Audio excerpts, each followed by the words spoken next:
আচ্ছা, তারপরেও তো কিছু ইনকমপ্লিট থাকে। এর পরের দিন প্রধানমন্ত্রী অলিতে গলিতে ঢাকা মহানগরের ঘুরে বেরিয়ে 4 ঘন্টা তিনি গোটা এইটা দেখেছেন এবং যেখানে যেখানে গাফিলতি দেখেছেন তার বিরুদ্ধে ব্যবস্থা নিয়েছেন এবং এতে দায়িত্ব যে কর্মকর্তারা তাদের 2 জনকে সাসপেন্ড করেছেন। তাহলে পদক্ষেপ নেয়নি, এই মিথ্যাচার করলেন কেন? আপনারা না ধর্মের নামে রাজনীতি করেন, আপনারা না ইসলামের নামে রাজনীতি করেন, তাহলে দ্রুত এই মিথ্যাচার আপনারা করে ফেললেন। আপনাদের একজন নেতা বলেছেন যে 71-এর জামাত আর এখনকার জামাতের মধ্যে পার্থক্য আছে। 71-এর জামাত হানাদার বাহিনীর সাথে আঁতাত করে এদেশেরই মানুষের উপর যখন জুলুম নির্যাতন হত্যা খুন হচ্ছিল সেটাকে সমর্থন করেছেন ওইটা। আর এখনকার জামাত হচ্ছে অপপ্রচার, মিথ্যাচার সহ নানা ধরনের অপকর্মের সাথে এই 2টা পার্থক্য। তখন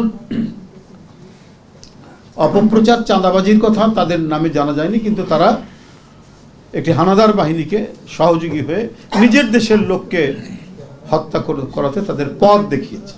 এটা একটা বড় ধরনের অভিযোগ। আর এখন সবগুলোতে লিপ্ত, বড় বড় কথা বলছেন, টেলিফোনে চাঁদাবাজি হয়েছে, তো নিজেদের দিকে একবার তাকান। মিরসরায়ে ফেনী নদীর বালু তুলতে গিয়ে ধরা পড়েছিলেন জামাতের 2 নেতা, একজনের নাম জাহাঙ্গীর, একজনের নাম রবিউল। পরে বহিষ্কার করেছে জানার পর। তাহলে তো আপনার দলেও চাঁদাবাজ আছে। আমি তো একটা কি 2টা উদাহরণ আমি দিলাম। ফেনীতে মামলার থেকে অব্যাহতি দেবে বলে জাকির নামে এক জামাত নেতা, সে আবার রুকন, তাদের কাছ থেকে চাঁদা নিয়েছে, সেটাও পত্রপত্রিকায় এসছে বেশ কিছুদিন আগে। তাহলে তো জামাত কি বলে প্রশ্রয় দেয়, মানে ধর্মের নামে রাজনীতি করেন, সব নাকি পবিত্র মানুষ। এখানে যেমন তারা গুপ্ত রাজনীতি করেছে, ছাত্রলীগের মধ্যে, আওয়ামী লীগের মধ্যে ঢুকে থেকে গুপ্ত রাজনীতি করেছে, অনেক গুপ্ত চাঁদাবাজও জামাতের মধ্যে আশ্রয় নিয়ে আছে। আপনারা একটু আরবি শব্দ ব্যবহার করেন, চাঁদাবাজের অন্যান্য তো চাঁদাবাজি বলে, আপনারা সেটা না বলে আপনারা হাদিয়াবাজি করেন, ইয়ানতবাজি করেন, হাদিয়া, ওটা আরবি শব্দ দিয়ে ওটাকে একটা কাভার দেওয়ার চেষ্টা করেন। কিন্তু সেটাও হলো একটা বড় ধরনের এই হাদিয়াবাজি, ইয়ানতবাজি, এটা আপনারা কম করেন না। এবং বহু জায়গায় প্রমাণ আছে, ধমক দিয়ে থ্রেট করে করছেন। আমি তো 2-3টার নাম মাত্র বললাম, অসংখ্য আছে। তো মানে কথা বলবেন, হ্যাঁ আমার কথা হলো রাজনৈতিক দলগুলো তো থাকতে পারে, ঢুকে যেতে পারে, কিন্তু সেই দল তার বিরুদ্ধে ব্যবস্থা নিচ্ছে কিনা। বিএনপির মধ্যে 5ই আগস্টে এই ধরনের কিছু কর্মকাণ্ড হয়েছে। আমাদের দলের চেয়ারম্যান এবং বর্তমান মাননীয় প্রধানমন্ত্রী শক্ত হাতে শত শত নেতাকর্মীকে বহিষ্কার করেছে, দল থেকে অব্যাহতি দেওয়া হয়েছে, শোকজ করা হয়েছে, কেউ বাদ যায়নি। শক্তিশালী নেতা থেকে শুরু করে একবার তৃণমূল পর্যন্ত কেউ বাদ যায়নি। তারপরে চাঁদাবাজির অভিযোগ করেন। তো আপনাদের নামে এবং আপনাদের রোকন, অধিকাংশ রোকন সদস্য, তার নানা ধরনের আপনাদের যে মানে কাঠামো, যে সাংগঠনিক কাঠামোর মধ্যে নানা স্তরের লোক,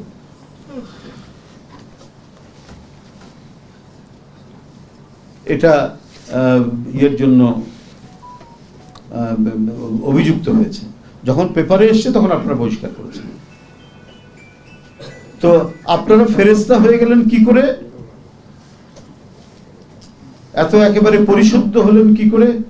তাহলে যেগুলো ধরা পড়েনি তারা তো আছেই আপনার দলের মধ্যে, তাহলে বড় বড় কথা বলছেন যে?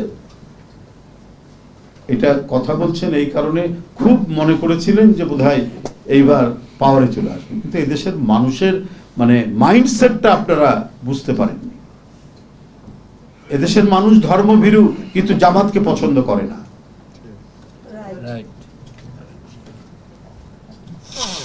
এদেশের মানুষ ধর্মভীরু, অতিরিক্ত ধর্ম বিরোধী কর্মকাণ্ডও পছন্দ করে না।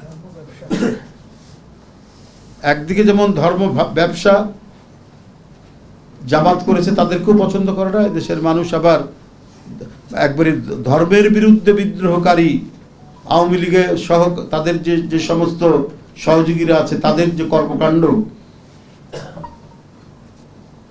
সেটাও পছন্দ করে না।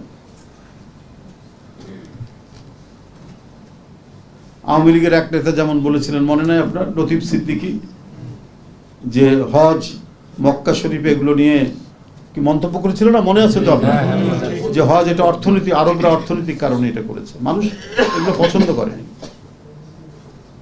আবার ধর্মের নাম বিক্রি করে, ধর্ম ব্যবসা করে, জান্নাতের টিকিট বিক্রি করে মানুষকে ধোঁকা দেওয়া, এটাও এদেশের মানুষ কোনোদিনই এটা পছন্দ করে।